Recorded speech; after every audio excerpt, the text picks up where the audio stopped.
On 10th of February 2023, Banistan, Pakistan's stupid leaders and ridiculous rules. Too much is being sacrificed because of inflated egos, self-serving interests, and a total lack of comprehension of the medium.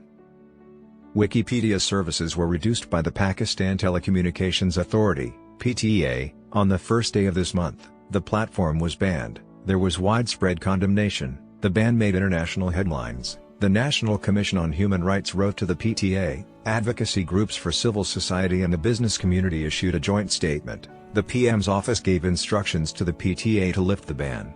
Within a week, all of this transpired. Eventually, Wikipedia was once again accessible in Pakistan. Despite all this, the PTA never even provided a genuine justification for the action, just stating that the site was blocked for not banning/removing sacrilegious contents. Nobody knows what these contents were. Most recently, the PTA was prohibited from blocking websites without first seeking ministry approval by a ministerial committee that the Prime Minister headed and formed. But whose authority? Despite significant opposition, the PMLN government was responsible for introducing the Prevention of Electronic Crimes Act, PECA, in 2016. Under a nebulous Section 37, the PECA gave the PTA the authority to block platforms. The Islamabad High Court, IHC, heard two appeals regarding the use of blocking powers and noted in its rulings that, by Section 37's design, only the authority could carry out these functions because the law gave those powers to the PTA, but that this power had to be subject to Section 37's regulations, too.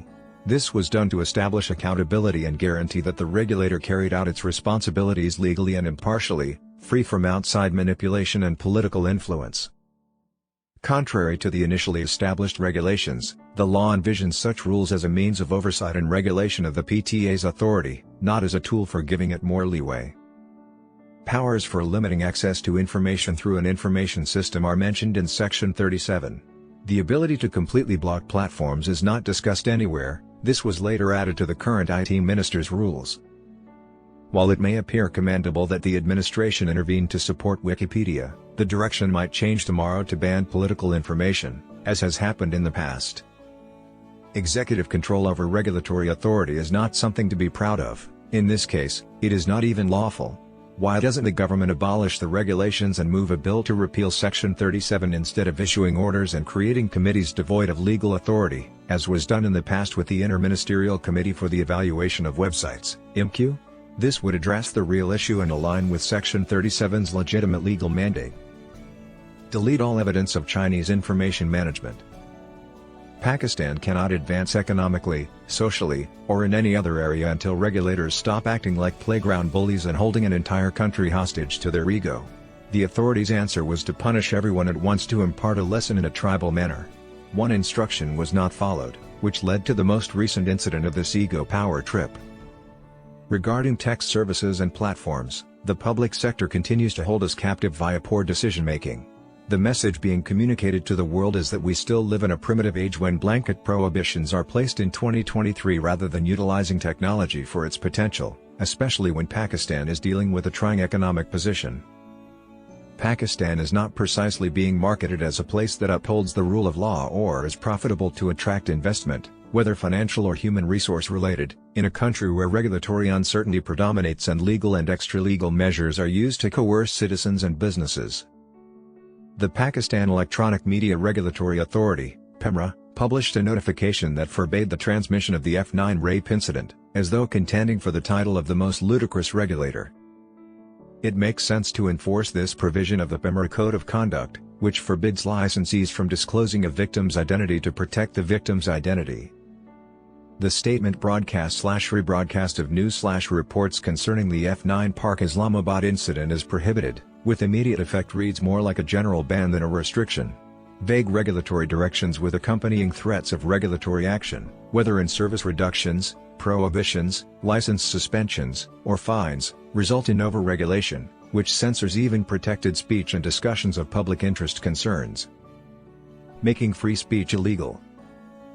Recent news sources revealed that the Criminal Laws Amendment Bill, 2023, was being discussed before the federal cabinet as if the regulatory roller coaster wasn't already enough. The Interior Ministry's proposed draft aims to make defamation of the military forces and legal system illegal. This suggestion is not the first of its type. A PTI-MNA introduced a private member's bill with the same intent in 2021.